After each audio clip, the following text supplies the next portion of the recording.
Huy, makabalik na po kong Siargao, nakaoban na gyud na ako akong pamilya. Daghan kayong salamat Lord kay ma-experience na gyud nila unsa kanindot ang Siargao. So mo to pag ingon ako sa ila na mo adto kog Siargao, so ang plano gyud tanaan is kami ra gyud sa mga bata. Pero naisip na ako wala pa man gyud sila nakaadtog Siargao, so makaya-kaya pa man sa budget nato. So i-go na lang nato para maisa na gyud. So man akong kaoban tanan akong pamilya. Apil ang mga bata 11 may kabok akong ate. Sila ra kan gyud ang wala nakaadtog Siargao. Kay si Papa nadala na nako. Tong wala nasabay si Papa ron kay nakadto naman siya.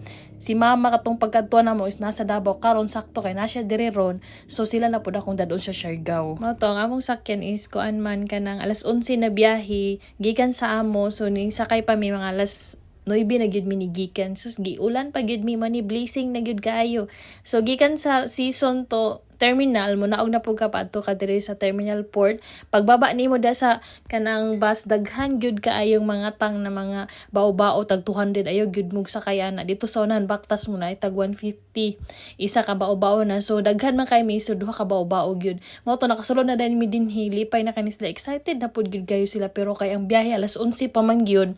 Mao tong gahulat-hulat sa gyud mi na nalipay ra pud ko na kinsa man gyud magdahom na ako sa una niingon ra gyud ko na gusto ko mabot og Siargao ambot to makabot pa ba kog Siargao kay ngan ba na Siargao kay grabe ba gyud ka mahal.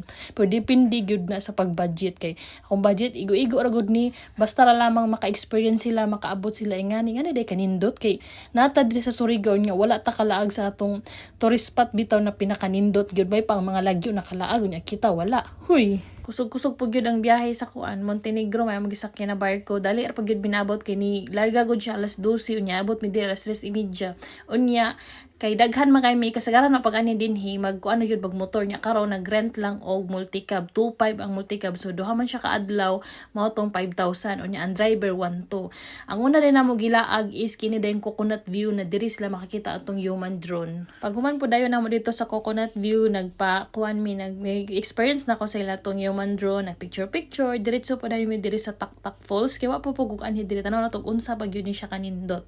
So mo diring Taktak Falls. So ang entrance diri day is 50 dagko way labot ang mga bata. So mo giingon na sa entrance jud ta mapapalaban. Huy, pero sagdira kaya mo giingon ang kwarta makita pa pero ang memories ang time na wala ta kabalo mabuhat pa ba na nato mao na ko natay time natay extra budget buhaton na gyud nato kay wala gyud ta kabalo sa dagan sa panahon. So mao ni ang Taktak Falls, bugnaw pud siya kaayo.